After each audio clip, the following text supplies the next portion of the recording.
So I have to say, I hate New Year's resolutions. I think it's a stupid idea. Navigating the world with chronic Lyme disease. With service dog Sonoma by my side.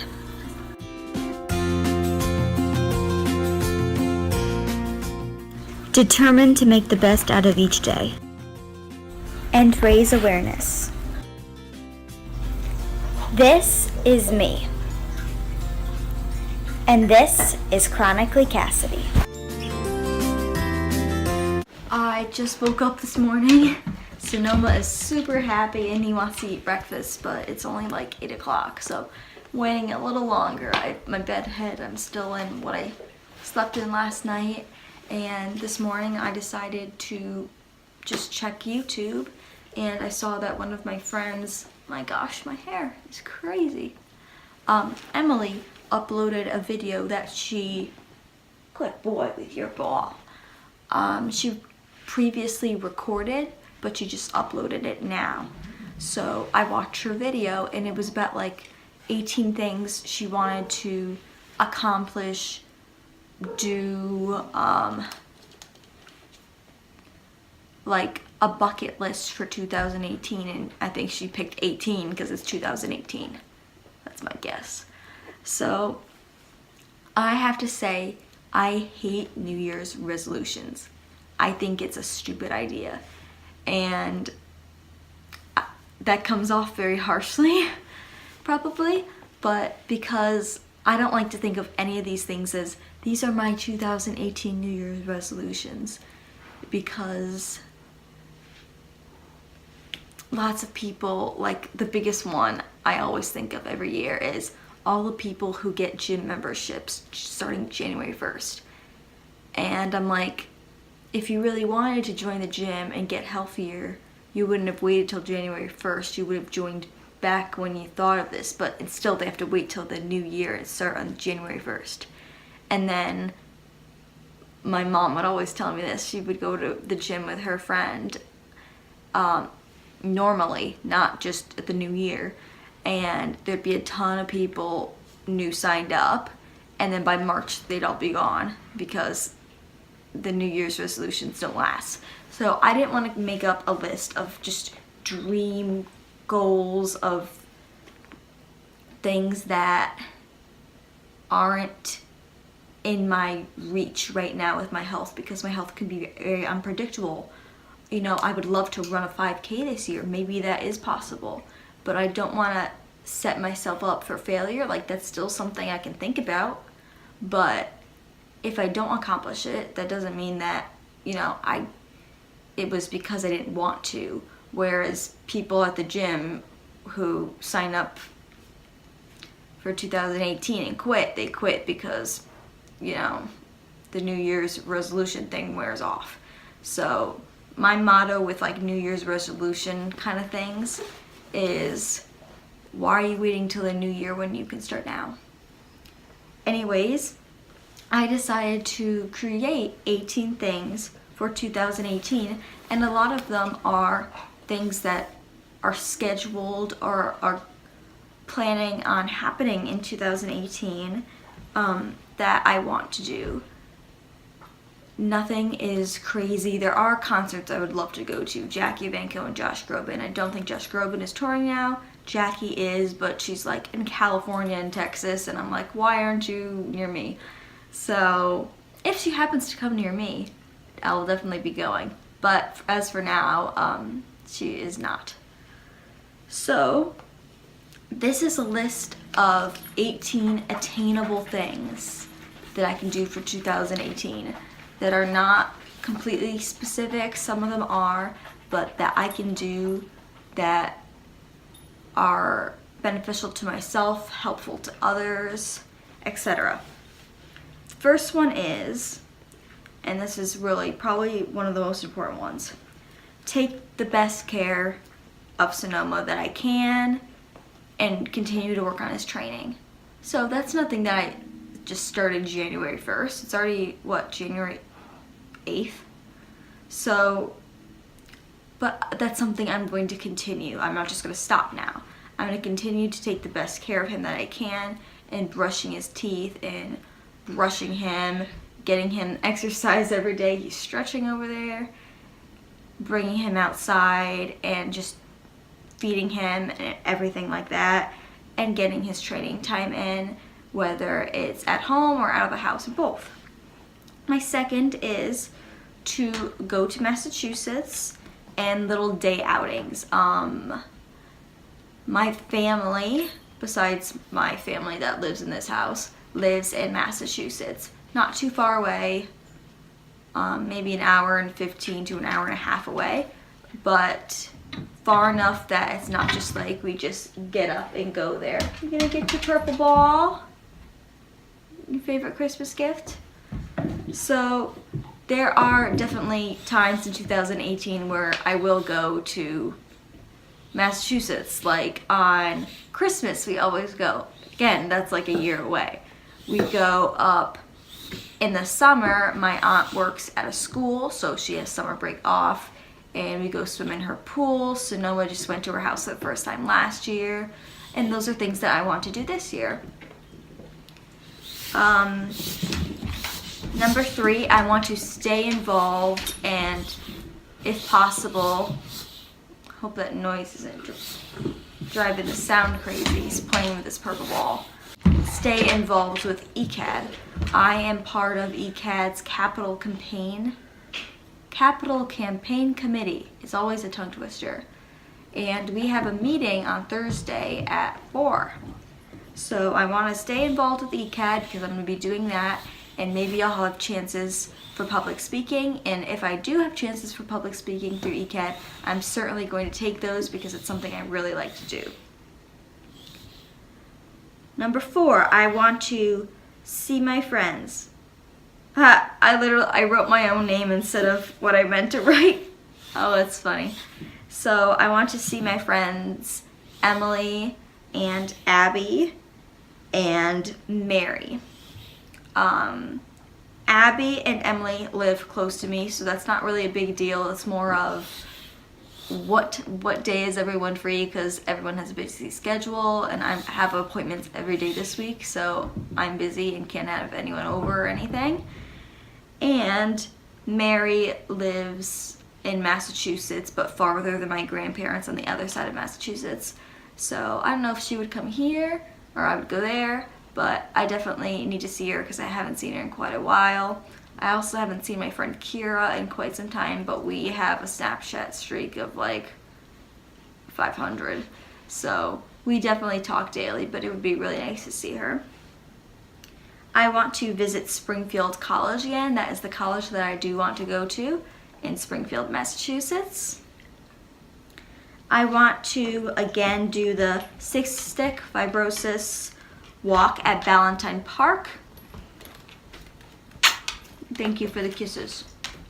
I did this walk last year and I really liked it. There are a couple more in my state that I might be able to do. Depends on how I'm feeling, and there are some closer ones. So I will definitely want to do this one, and hopefully I'll get to do more than one, but we'll see where that goes. Last year, Emily, my same friend Emily, did a 5K that was indoors of like an arena.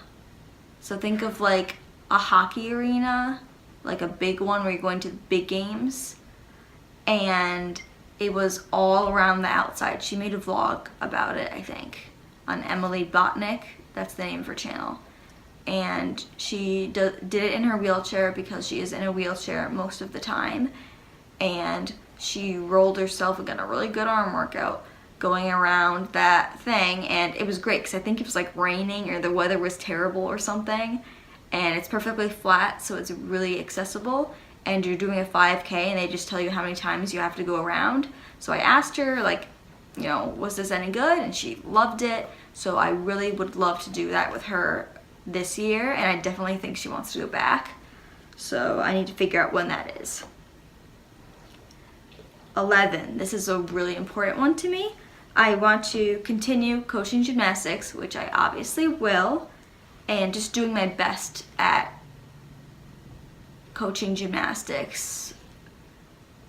Always finding new ways to help the kids, because you can say one thing one way, someone can say it the other way, and different ways of speaking and teaching click with different kids. So I'm always looking for new drills to help the same skill, because some just don't work for some kids and some end up being better, and a new change is always good to keep their minds working. And I'm always thinking of what can we do to improve this, because things get stale over time.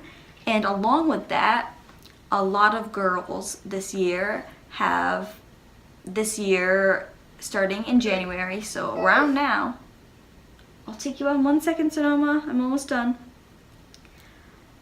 are in the second year of their floor routine. Every girl does their floor routine 2 years, their same routine. It just changes a little if they change their tumbling or something. I have a whole video about me choreographing routines if you want to look into it. Me and my mom combined have 11 new floor routines to choreograph. Actually, I think there's 12. So there are a couple that I am taking upon myself to choreograph. I can't say the music or what the kids are like for these, because I'm not sure if any of them watch this, and it's a surprise. So they've been getting hints on what their music is going to be for next year. So with 12 new routines, that's a lot, and some of them are probably going to be longer in length as they get into a different level. So it's great to start now and play the music and think of what comes to your mind, and I've been working on that, and I want to create some really great floor routines, because last year I got a lot of compliments on one specific floor routine, which was the Annie routine that I choreographed. A lot of judges and coaches at meets were complimenting it, and that was a big one that I did that everyone really loves. So I hope to create a ton like that. I want to manage my stress in our spa. Now, at our house in the guest room, we created the spa room where we have a biomat. I'll be making a video about biomats because they're kind of confusing.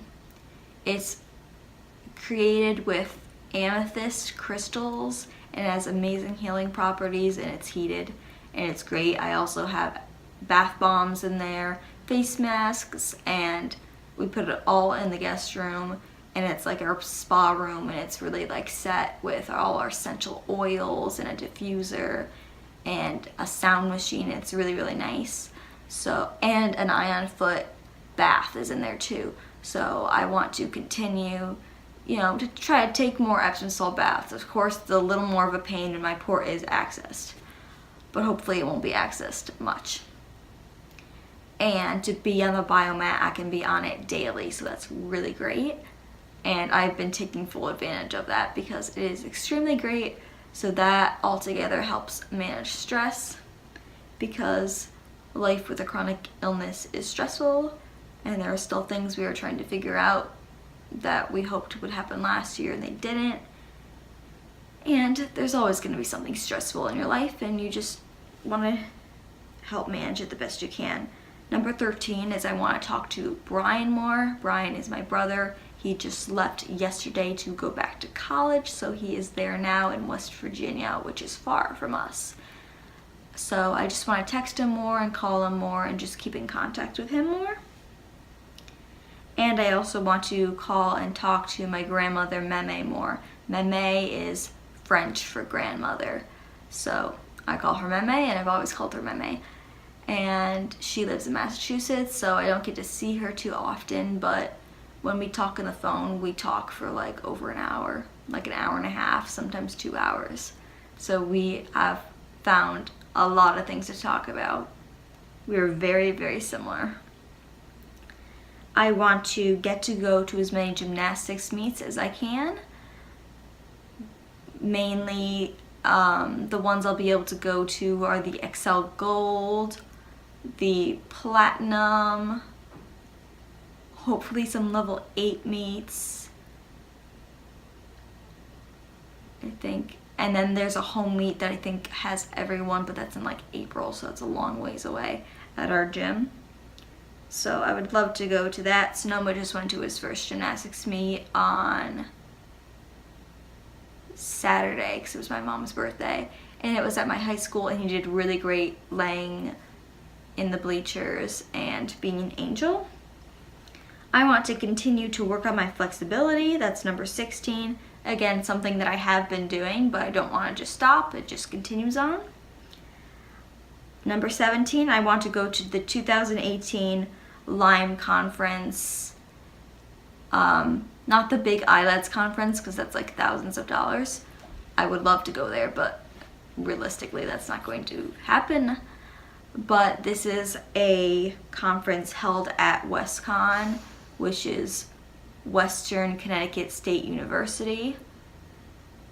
Not crazy like in California or something. So I've gone to this conference like 3 years in a row, I think, and I definitely want to make it back there again this year. It's sometime in May. And number 18, I want to spend as much quality time with my dog Richter as I can. He's been having a lot of problems lately, all related to his age. He is a Cocker Spaniel, tricolored Cocker Spaniel. You've seen him on this channel before.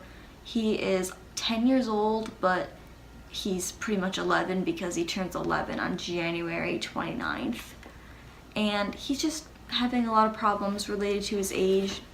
We had a Cocker Spaniel before Richter, and of course before Sonoma, and he lived to be over 16, not 17, but 16 and how many days, months, I don't know. But he hit the 16-year mark, and that was really great. Yes, the last couple of years were tough on him, but Richter, honestly, my mom and I both know that he's not going to live as long as Benny had. His genes just aren't the same. We don't know like how he was bred and all that. We've enjoyed all the time that we've had with him, but he's just having problems with his mobility now with the stairs. You could definitely tell. Having accidents in the house, his hearing, he's lost a lot of his hearing, and I just don't know how much longer he's going to be around, so I really want to cherish time with him and both of the dogs together because they really enjoy each other's company. And I think it's going to be really confusing for Sonoma when he's gone and we're going to be back to one dog. So that's really important to me because I've had Richter for almost 11 years. So I was little when I got him, and he's a very, very good boy. So I wrote this all in my gratitude journal. I made a whole video on how to stay positive with a chronic illness. This was a while ago. This is a different notebook than I had back then, but it doesn't matter. Every day I've been writing down at the end of the day, I've been writing down the good things that happened, some positive things, like I went on the biomat, I won the step challenge in Fitbit. I'm gonna keep up with Fitbit, of course, which starts today, the challenge. You know, I spoke at ECAD. I played a lot with Sonoma. It doesn't have to be crazy things. I did an ion foot cleanse. I went to gymnastics. I had a good day at IVIG. I worked on choreography. Just positive things about the day. So that is something I'm going to keep up with. And I just put my 18 things for 2018 in here. And most of those are gonna continue until 2019. So it's not really what I would call a New Year's resolution thing. I just don't like it, everything having to have a name like that. That's just my opinion and how I look at it. But I am excited because the new year is basically what starts it off is the gymnastics meet starting in January, and I'm really into gymnastics, and ballet. Way more with ballet. Like, you think I'm into gymnastics? Gosh, shouldn't get me into ballet class. And that's not on my list because I don't know how things are gonna go. But if I can get myself into a ballet class and I'm feeling good and I can do it, I'm definitely gonna be in ballet. So it's not just limited to these 18 things. That would be great, and there would definitely be a video about that, and it'll definitely come, but I don't know when, and I don't need to put a date and a time and a timer on it that I need to be in ballet class by here, because there are a lot of things in life that are uncontrollable, and sometimes you just gotta roll with the punches. So this was taken from Emily Botnick, 18 Things for 2018. I'm definitely gonna keep looking at this to see, what I did, make sure I go to this walk that I wanted to do. Not like I don't already have these all in my head, but it's a good reminder because I might forget something little. On my schedule for today, I have an appointment. I think we're leaving the house at 1, so that's not too bad, especially because I'm up early. And then we are going to gymnastics tonight, which is great because it is a floor and beam night. And I already have some ideas of some side stations I want to do because I put a lot of thought into that. And lots of playtime with Sonoma. And cuddling with Richter because he doesn't play anymore.